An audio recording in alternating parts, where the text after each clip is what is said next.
Cerita diawali dengan memperlihatkan seorang wanita yang sedang membaca buku di tepian danau bernama Teresa. Ia sangat terkejut tatkala sebuah drone mendekat seperti akan menabraknya, sehingga Caleb yang merupakan pemilik drone tersebut pun sangat terhibur dengan ekspresi wajah Teresa yang sangat ketakutan. Wouldn't have been a clean decapitation with these blades. Shouldn't you go see if Jessica is feeling any better? I gave her Klonopin so she can sleep off whatever the fuck. That was such a pain in the ass. Khawatir dengan keadaan sepupu iparnya yang bernama Jessica, Teresa langsung pergi ke rumah kabin yang mereka sewa untuk berlibur. Entah penyakit apa yang sedang diderita si ipar, namun setibanya di rumah kabin, ia tiba-tiba mengalami sakit parah dan terus mengamuk tanpa henti. How you feeling, cuz? Since none of these other friends have I take your car and escape the hell of being stuck here with your latest boyfriend? Karena Jessica sudah tertidur pula setelah diberi obat tidur oleh Kel, Teresa memutuskan untuk menunggu perkembangan si sepupu sambil membaca buku di atas kursi goyang. Ia sangat terkejut ketika Jessica tiba-tiba terbangun dan berbicara sama persis dengan kalimat yang ada di bukunya sehingga The intense horror of my nightmare came over me. I'm shaking the creature. I pulled its wrist till the blood ran down. Let me out! Ya, melihat Jessica terjatuh dari ranjang dan memuntahkan sebuah cairan putih, Teresa tentu sangat khawatir dan langsung berusaha menolongnya, tapi tiba-tiba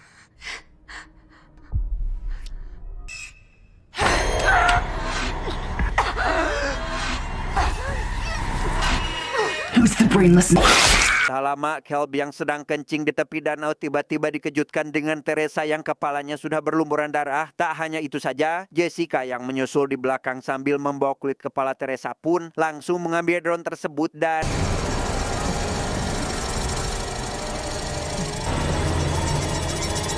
melihat Jessica tercebur ke danau, Caleb tentu langsung berusaha menolongnya saat itu juga. Namun tebak apa yang terjadi selanjutnya?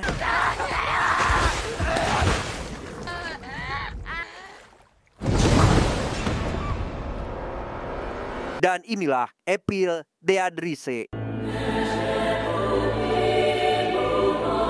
Sehari sebelum kejadian mengerikan tersebut, kita akan diperkenalkan dengan seorang wanita bernama Beth. Ia merupakan teknisi gitar yang sedang ikut konser bersama dengan grup band metalnya. Namun situasi yang tadinya happy seketika berubah setelah ia tahu jika dirinya positif hamil dan memutuskan untuk pergi ke tempat tinggal kakaknya di Los Angeles. You feeling alright in there? My new station. I'll be back before curtains up.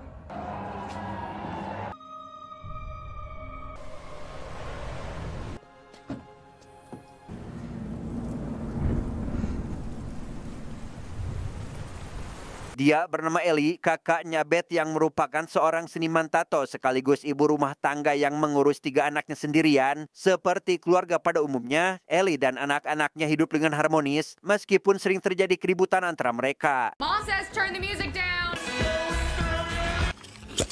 Cassie, you better not have my scissors. Get out, Bridge!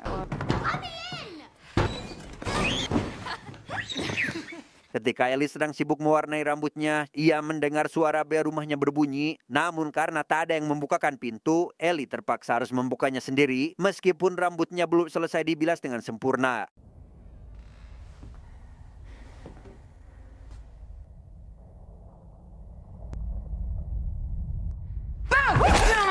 Dan ya, ternyata tamu tersebut adalah Beth yang membuat kejutan untuk sang kakak. Sempat kesal karena Beth telah mengejutkannya, Ellie tak bisa menahan rasa rindunya pada sang adik yang sudah sekian lama tidak bertemu. You been sleeping? You look like mom. It's looking like a tampon. Beth meminta maaf dengan mengatakan jika bel yang ada di bawah gedung telah rusak, sehingga ia memutuskan untuk langsung masuk saja. Yang hal itu kembali dipertegas dengan jawaban Ellie yang mengatakan jika memang bangunan ini semuanya sudah rusak dan bulan depan akan segera dirobohkan. Was Bangkok awesome? Insane. Crazy, obsessive fans over there.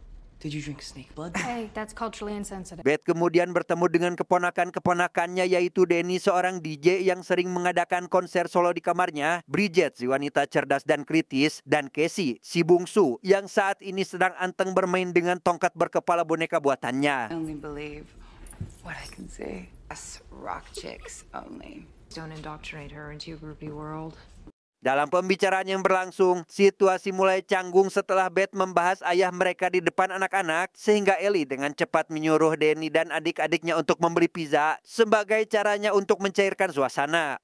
I just can't wrap my head around all this. Did he meet someone else? I was co-parenting from afar. Setelah anak-anak pergi, Ellie langsung menceritakan semua yang terjadi pada rumah tangganya, sehingga Beth yang mendengar semua itu tak menyangka dan heran. Bagaimana bisa Ellie tidak memberitahu masalah ini padanya? Namun semua itu dibantah oleh Ellie dan mengatakan jika ia sudah mencoba menelponnya beberapa kali, tapi waktu itu Beth tidak menjawab karena sangat sibuk dengan dunianya sendiri.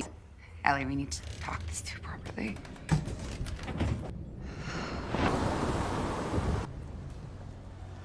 Oleh karena itu, Beth sangat merasa bersalah dan mencoba mendengarkan isi pesan yang dikirimkan Ellie waktu itu. Ellie yang melihat hal itu pun tak sepenuhnya menyalahkan Beth, sehingga ia yang merasa jika Beth saat ini sedang memiliki masalah, mencoba menanyakan langsung, tetapi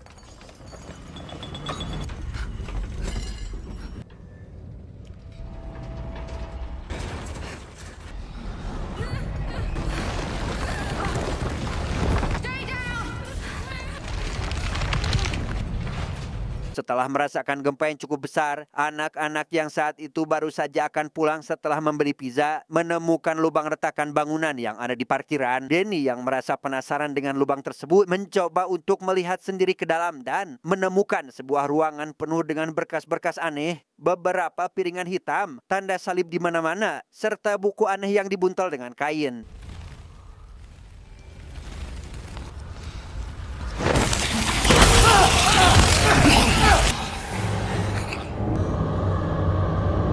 Sementara itu, Ellie dan Beth sangat khawatir dengan keadaan anak-anak yang sedang pergi membeli pizza. Namun karena semua jaringan telepon terputus, mereka tidak bisa menghubunginya dan baru saja akan berangkat menyusul mereka ke toko, Danny CS akhirnya tiba dengan keadaan baik-baik saja. Good to meet you.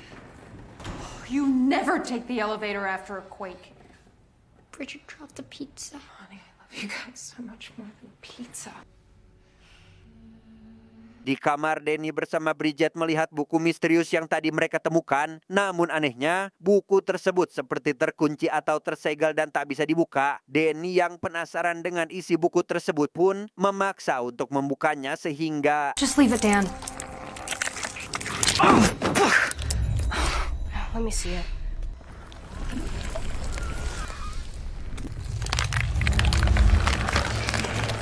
Ya, alhasil buku tersebut bisa terbuka berkat darah Danny yang menetes, sehingga Bridget yang melihat isi buku tersebut sangat menakutkan pun langsung menyuruh Danny untuk segera menutupnya dan mengembalikan buku itu ke tempat semula.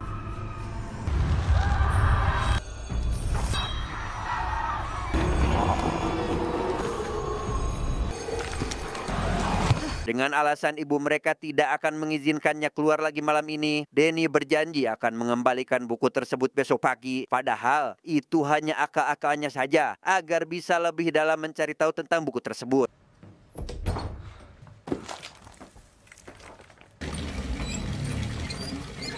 I gotta see under before I get in. Any weird sea creatures in the tub?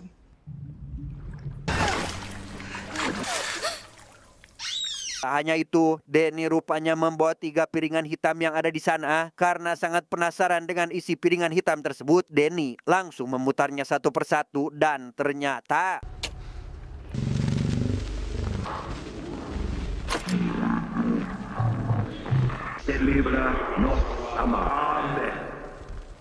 Setelah Danny memutar piringan pertama, ia cukup terkejut karena isi piringan tersebut adalah sebuah rekaman seorang pastor di tahun 1923 sedang mempresentasikan sebuah buku yang disebut Kitab Orang Mati kepada semua tokoh agama yang ia undang. Namun semua orang yang ada di sana menentang keras karena mereka menganggap buku itu sesat dan pasti ada alasan tertentu buku tersebut dinamai seperti itu.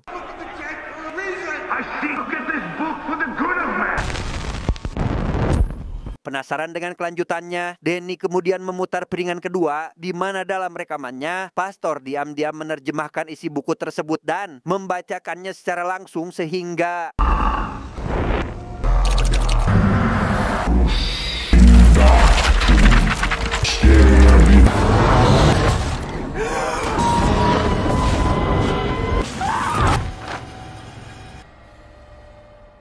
Ellie yang saat itu baru tersadar setelah sebuah angin menghantam tubuhnya hingga balik lagi ke atas. Tentu sangat kesakitan dan mencoba keluar dari dalam lift. Namun karena lift tersebut mengalami kerusakan, ia tak bisa keluar dan entah makhluk apa yang sedang bersamanya, makhluk tersebut terus menyiksa Ellie dengan cara seperti ini.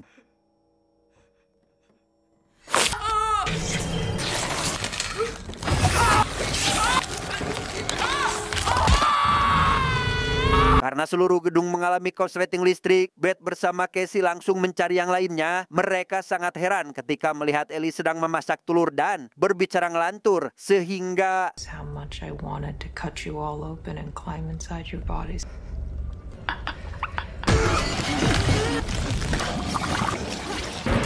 merasa jika Ellie sedang tak sehat, Beth bersama Danny berusaha membawa Ellie ke rumah sakit yang berada di luar gedung. Namun karena lift sudah tidak bisa dipakai dan tangga darurat sudah roboh, mereka pun harus pasrah melihat Ellie meninggal karena tak bisa diselamatkan.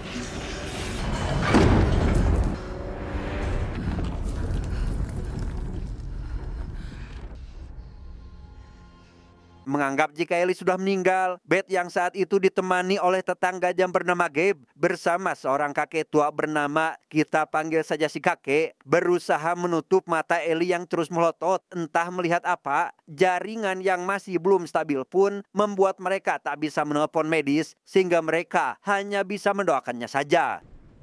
Join me. Eternal rest grant unto her, O Lord. What happened to her face? Rest in peace. Mengetahui jika mereka semua terjebak dalam gedung ini, Gabe bersama si kakek mencoba untuk mencari jalan keluar dengan mendobrak sebuah kamar tak berpenghuni, di mana kamar tersebut disinyalir merupakan jalan satu-satunya agar mereka bisa sampai di tangga darurat lain. I want Dad to come home. He will. You said Mom was gonna be okay. I'm so sorry, Cass. Malam harinya, Beth senantiasa menjaga jenazah Ellie yang belum bisa dilarikan ke rumah sakit karena masih terjebak. Ia terlihat sangat sedih dan menceritakan semua kesedihannya itu di samping mayat kakaknya itu. Namun secara mengejutkan, HP miliknya tiba-tiba memutar pesan chat terakhir yang dikirimkan oleh Ellie kepadanya dan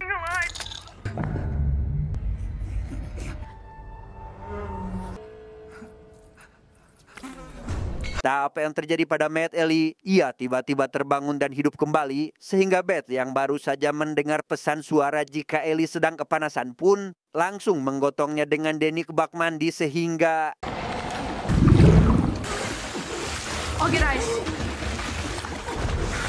bagaikan Spider-Man versi menyeramkan, Ellie bisa menempel di atas dinding dan menjerit hingga membuat semua orang yang mendengarnya sakit telinga, kaca pecah, dinding bergetar, dan sampai membuat air dalam bak mandi mendidih, kemudian langsung menyerang Beth dengan cara seperti ini.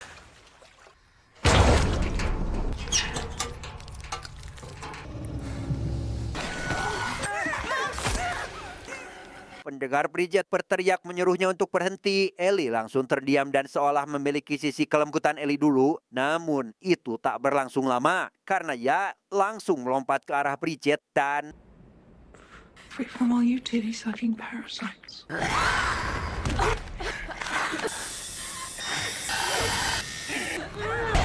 Untung Danny bisa menyelamatkan Bridget dari cengkeraman Ellie yang saat ini sudah bukan lagi ibu mereka, di mana Gabe yang mendengar suara keributan pun langsung menuju ke sana dan melihat Ellie sudah hidup lagi sehingga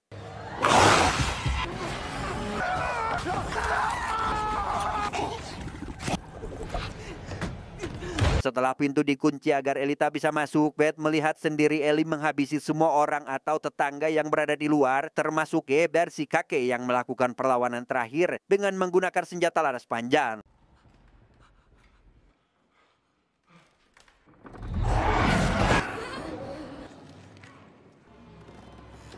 Di sana Beth mencoba membuka jendela dan melihat apa mereka bisa keluar dari sana. Ia meminta tolong kepada Mang Cuangki yang kebetulan lewat sana. Namun hal itu sia-sia karena kondisi cuaca sedang hujan deras sehingga si pedagang tidak bisa mendengar suaranya. Menyadari jika ibu mereka terlihat seperti salah satu gambar yang ada di dalam buku, Bridget menyalahkan Danny atas semua yang terjadi pada sang ibu. Pertengkaran pun tak terelakkan, hingga membuat Beth harus memisahkan mereka agar tidak saling menuduh satu sama lain. Don't turn on each other. Ever. I need to show you something. Melihat buku aneh yang ditunjukkan Danny, Beth sangat terkejut setelah melihat isi dari buku tersebut penuh dengan gambar-gambar menyeramkan. Tak hanya itu, Danny memperlihatkan piringan hitam yang sudah diputarnya tadi, sehingga terjadilah semua kejadian aneh ini. There's this creepy priest on them. Just try. This is all my fault. Casey yang saat itu sangat khawatir dengan luka yang didapat Bridget sewaktu diserang oleh Ellie mencoba menanyakan kondisinya yang terlihat cukup kesakitan. Namun di saat Bridget pergi ke dapur untuk mengobati lukanya, Casey mendengar suara sang ibu sedang bernyanyi-nyanyi di luar dan langsung mendekatinya saat itu juga.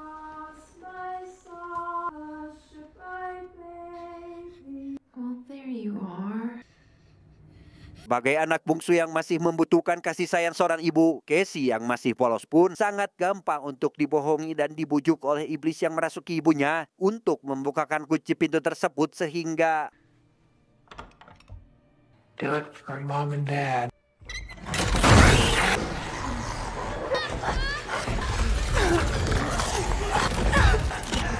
Go to your room. sementara itu, Bridget sedang berusaha membersihkan dan mengobati luka gores di pipinya. Namun entah apa yang sedang terjadi, luka tersebut tiba-tiba bereaksi dan seluruh lubang di tubuhnya mengeluarkan cairan hitam yang bentuknya seperti ini.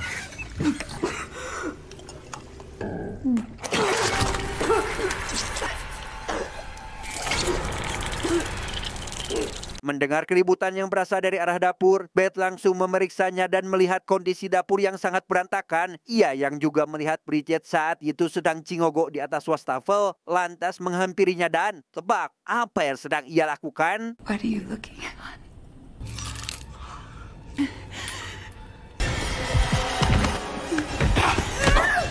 Beruntung, Beth berhasil menghajar Bridget sekuat tenaga hingga terkapar. Namun ketika Danny datang karena mendengar suara keributan, Bridget langsung mengejarnya hingga ke kamar dan...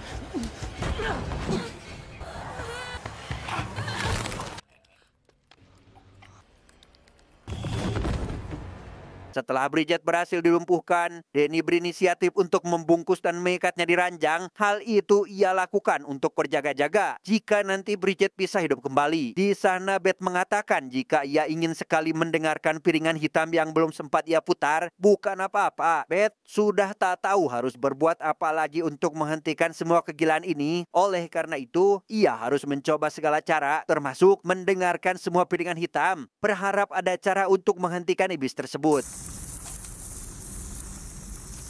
Karena kondisi listrik yang belum pulih, Beth dan Danny harus memanfaatkan peralatan yang ada untuk bisa memutar piringan tersebut tanpa harus menggunakan listrik dari luar, di mana Beth yang sudah ahli di bidang kelistrikan pun akhirnya bisa memutar piringan tersebut. I guess I'll start at the other end then. Just in case. Sementara Beth sedang mendengarkan piringan hitam terakhir untuk mencari jawaban, Danny bersama Casey berjaga di luar kamar kalau Ellie bisa menerobos masuk. Namun bersamaan dengan itu, Danny dan Casey mendengar suara dari cerobong angin. Sempat menganggap itu hanya kucing tetangga, mereka terus mengikuti kemana arah suara tersebut tanpa sadar. Di belakang sudah ada Bridget yang sudah siap menyerang. Careful, Danny.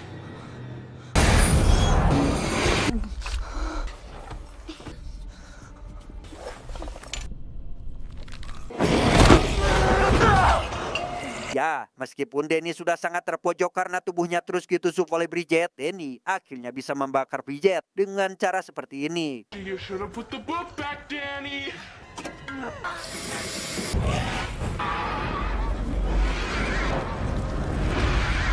Kembali pada Beth yang saat itu masih mendengarkan piringan hitam tersebut, ia mendapat kesimpulan jika iblis yang merasuki Ellie ternyata tak bisa dihentikan walaupun seluruh tubuhnya terpotong, sehingga Beth dan yang lainnya hanya bisa berlari tanpa bisa mengalahkan atau bahkan mengusahakannya. The demon possessed Cortez first, rotting him from the inside out. Complete bodily dismemberment. Terkejut karena Ellie sudah berhasil masuk, Beth mencoba menyerangnya dengan obeng yang ada di sana. Namun hal itu tak membuat Ellie kesakitan dan malah membuatnya sangat marah sehingga...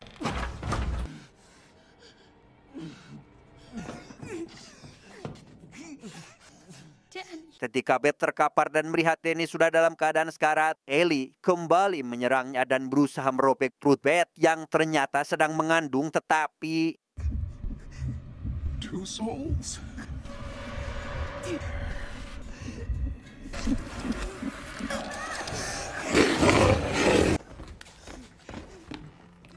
Setelah berhasil menghentikan Ellie untuk sementara, Beth bersama dengan Casey berusaha keluar dari gedung tersebut dengan menggunakan senapan milik si kakek yang sudah mati mengenaskan. Ia berencana akan menembak pintu yang sangat sulit untuk dibuka, tapi tiba-tiba Get back. Cover your ears.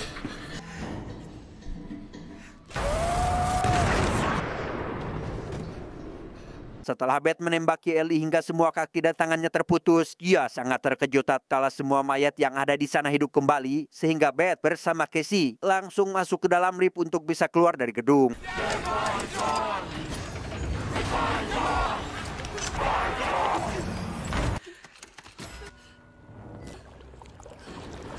Entah apa yang terjadi, Beth bersama Casey sangat panik karena lift yang mereka pakai secara perlahan dipenuhi oleh darah, sehingga membuat mereka berdua tenggelam karena tidak ada lagi jalan keluar dari dalam lift tersebut.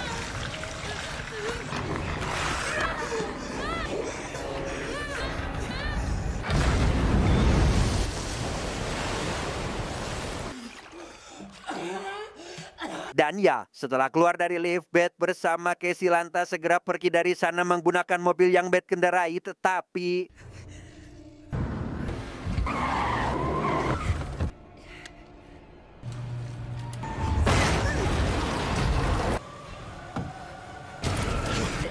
Ellie yang sudah menggabungkan badannya dengan beberapa mayat yang ada, kini ia berubah menjadi sosok iblis yang memiliki banyak tangan seperti laba-laba, sehingga ketika pintu gerbang kembali tertutup, Beth langsung membawa Casey untuk segera keluar dari sana, tetapi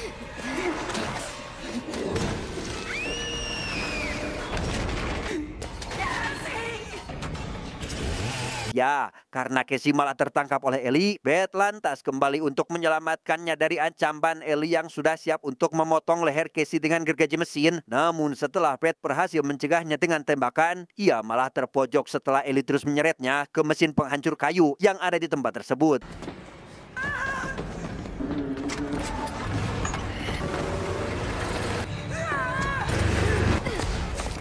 Beruntung Casey bisa mematikan mesin tersebut di waktu yang tepat, sehingga membuat Beth bisa lolos dan mengambil gergaji mesin yang masih tergeletak di sana. Ia langsung mengayunkan mesin tersebut ke tubuh Ellie dan memaksanya untuk masuk ke dalam mesin penghancur yang sudah kembali dinyalakan oleh Casey.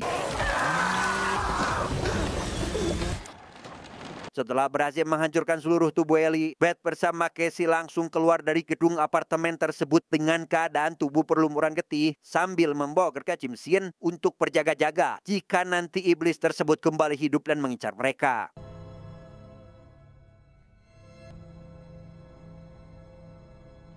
Pagi harinya kita akan diperlihatkan dengan Jessica yang di awal film tadi baru saja turun dari apartemen yang sama dengan Ellie, ya, sedang menelpon Teresa untuk janjian pergi ke danau siang ini. Namun baru saja ia akan berangkat, Jessica melihat darah serta potongan tubuh manusia ada di mana-mana. Ia yang sangat syok dan ketakutan pun merasakan ada yang sedang mendekat kepadanya dan